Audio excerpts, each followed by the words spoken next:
छोटी सी मोती डाल दें। मोती डाल देने से आपकी जो साड़ी है वो फटेगी नहीं, क्योंकि साड़ी का जो कपड़ा है वहाँ तक पहुँचेगा नहीं जहाँ पे साड़ी सेफ्टी पिन में फँस जाती है। इस तरीके से आप सेफ्टी पिन का यूज़ करेंगे तो आपके जो कपड़े हैं वो बिल्कुल सेफ रहेंगे। अगर आप मोती का यूज़ नहीं करना चाहते हैं, तो हम जो बिंदी लगाते हैं ना, हम उसका यूज़ कर सकते हैं। आप बिंदी को लेकर के सेफ्टी पिन में इंसर्ट कीजिए और फिर साड़ी के पल्लू या फिर आपको जहाँ यूज़ करना है, सेफ्टी पिन का आप यूज़ कर सकते हैं। इस तरीके से यूज़ करने से आपका जो कपड़ा है वो फटने से बच जाएगा। अगर आपको ये भी अच्छा नहीं लगता है, अगर आपको ऐसा लगता है कि बिंदी थोड़ी स्टिकी हो जाएगी, तो इसका भी एक सॉल्यूशन है मेरे पास। आप छोटा-सा कागज़ का टुकड़ा ले लें और उस कागज़ के टुकड़े को 2 बार फ़ोल्ड करके सेफ्टी पिन में इंसर्ट कर दें, फिर आप कपड़े में लगाएँगे, तो इससे भी आपका साड़ी या फिर कपड़ा सिक्योर रहेगा। सेफ्टी पिन देखने के लिए तो बहुत छोटी-सी है, लेकिन ये बहुत काम आती है हमारे। मैंने ये ट्रिक अपनी मदर इन लॉ से सीखी थी, तो मैंने सोचा कि आप लोगों के साथ इस ट्रिक को शेयर करूँ। आई एम श्योर आप लोगों के किसी के तो ये काम ज़रूर आएगी। जो न्यू मैरिड लड़कियां होती हैं, उन्हें ये ट्रिक ज़रूर यूज़ करनी चाहिए, क्योंकि शुरू-शुरू में साड़ी पहनने में काफ़ी दिक्कत आती है और सेफ्टी पिन से अगर आप सिक्योर करके साड़ी को पहनेंगे, तो आपकी साड़ी भी कहीं से नहीं फटेगी। अगला टिप मैं जो आप लोगों के साथ शेयर करने जा रही हूँ, ये काफ़ी पुराना है। हो सकता है कि आप लोगों को पता भी हो। जब पहले के ज़माने में फ्रिज नहीं होते थे, तो लोग पानी में करके बचे हुए खाने को रखते थे। इससे खाना खराब नहीं होता था और चींटियों से भी बचा रहता था। तो आप इस ट्रिक को आज चींटी से बचाने के लिए कर सकते हैं। कितनी भी चींटी की आप दवाई डाल लो या फिर लक्ष्मण रेखा खींच लो, चींटी कहीं न कहीं से आ ही जाती है। तो आप एक प्लेट में पहले पानी ले लें और उसमें बचा हुआ खाना या फिर जो भी मीठी चीज़ें रख दें, तो इससे आपका जो खाना है वो चींटियों से बचा रहेगा। अगली टिप मैं आप लोगों के साथ जो शेयर करने जा रही हूँ वो घी से रिलेटेड है। जब भी हम घी बनाने के लिए मलाई निकालते हैं या मलाई को इकट्ठा करके रखते हैं, तो उसमें आप थोड़ा-सा नमक डाल दें, 1 चुटकी के करीब। इससे जो आपका घी है वो बिल्कुल दानेदार और क्रिस्टल क्लियर दिखेगा। तीसरी टिप ये है कि जब भी हम मलाई को मिक्सी में चलाते हैं घी निकालने के लिए, तो बीच-बीच में आप उसमें थोड़ा-सा चिल्ड वाटर डाल दें। इससे जो मक्खन बनने की प्रक्रिया है वो तेज़ हो जाएगी और आपका काफ़ी टाइम भी बचेगा। मक्खन जब जल्दी-जल्दी निकलेगा, तो फिर आप आसानी से घी भी निकाल सकते हैं।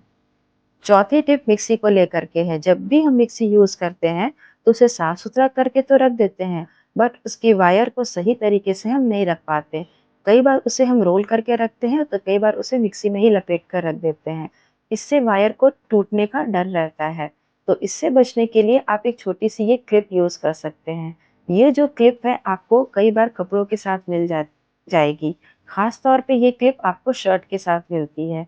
तो इस छोटी-सी क्लिप को आप फेंके नहीं, बल्कि इस तरीके से मिक्सी के वायर को टाई करने में आप इसका यूज़ कर सकते हैं। इससे आपके जो भी वायर हैं वो बिल्कुल सेफ रहेंगे और इधर-उधर गिरेंगे भी नहीं और इसके टूटने का भी चांस बिल्कुल कम हो जाएगा।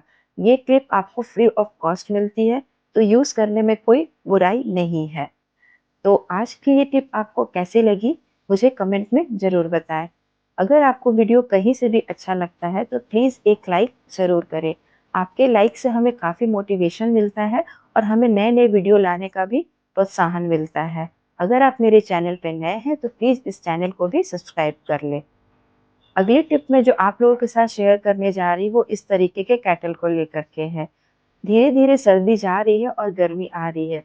अभी करीब बीच-बीच का मौसम है, तो अभी भी कई लोग गुनगुना पानी पीते हैं सुबह के टाइम पर। मैं भी सुबह के टाइम पर गुनगुना पानी ही लेती हूँ। तो हम इसे यूज़ तो डेली करते हैं, लेकिन साफ़ करना इसे भूल जाते हैं। हमें लगता है सिर्फ़ पानी तो गर्म किया है, तो इसे क्या साफ़ करना। लेकिन इस केटल को भी साफ़ करना बहुत ज़रूरी है।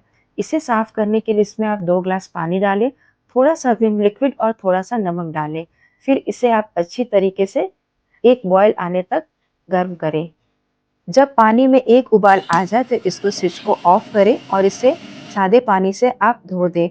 इससे जो भी बैक्टीरिया आपके केटल में होगा वो निकल जाएगा और कोई स्मेल भी नहीं रहेगी।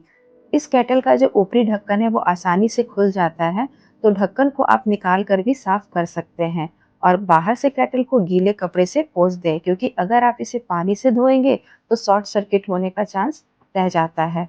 तो ऊपर आप गीले कपड़े से वाइप आउट कर दें और अंदर का हिस्सा आप इस तरीके से धोएं। आपकी जो केटल है वो सालों साल चलेगी और बिल्कुल भी खराब नहीं होगी।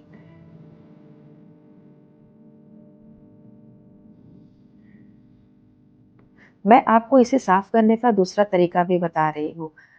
जब आप इसमें पानी और विम लिक्विड और नमक एक साथ डालते हैं तो उस समय आप एक छोटा-सा नींबू का टुकड़ा भी डाल सकते हैं।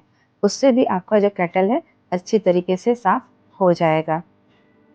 बाहर से आप इसे सिर्फ़ और सिर्फ़ गीले कपड़े से पोंछें, उसके बाद सूखे कपड़े से पोंछें। तो आपका जो केटल है बिल्कुल चमकता हुआ दिखाई देगा।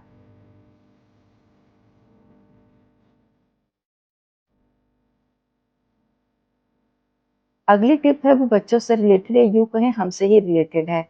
कई बार बच्चे स्कूल से आने के बाद अपनी चोटी खोलते हैं तो रबर बैंड और क्लिप को इस तरीके से इधर-उधर कहीं पर रख देते हैं। मेरी बेटी भी यही करती है, कहीं पर भी रबर बैंड और क्लिप को रख कर के भूल जाती है। तो इसके लिए मैंने एक उपाय ढूँढा है। रबर बैंड के साथ ही मैं क्लिप को अटैच कर देती हूँ और एक साथ उसे रख देती हूँ। जिससे मुझे एक फ़ायदा ये होता है कि अगली मॉर्निंग मुझे भागा-दौड़ी नहीं करनी पड़ती है कि क्लिप कहाँ है और रबर बैंड कहाँ है। मैं इसको एक साथ रखती हूँ तो ये मुझे आसानी से मिल जाते हैं। और एक साथ रहने से अगर आप ढेर सारे रबर बैंड के बीच में रखेंगे तो भी आपको दिख ही जाएगा। यहाँ पर मेरा घी ठंडा हो चुका है, अब मैं इसको बॉटल में फ़िल कर ले रही हूँ। कोशिश यही करें कि जब भी आप घी को स्टोर करें, तो काँच वाले बर्तन में ही स्टोर करें। इससे सालों साल तक आपका घी खराब नहीं होगा।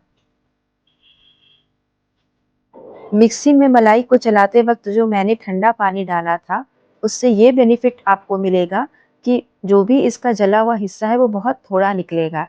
आप देख सकते हैं यहाँ पर घी का जो जला हुआ हिस्सा है, करीब-करीब 1 छन्नी के बराबर ही निकला है। होप सो आज की जो भी ट्रिक मैंने आपको बताई है, वो आपके बहुत काम आए। तो वीडियो को यहीं पर एंड करती हूँ। मिलती हूँ आपसे नए टिप और नए ट्रिक के साथ। तब तक के लिए टेक केयर।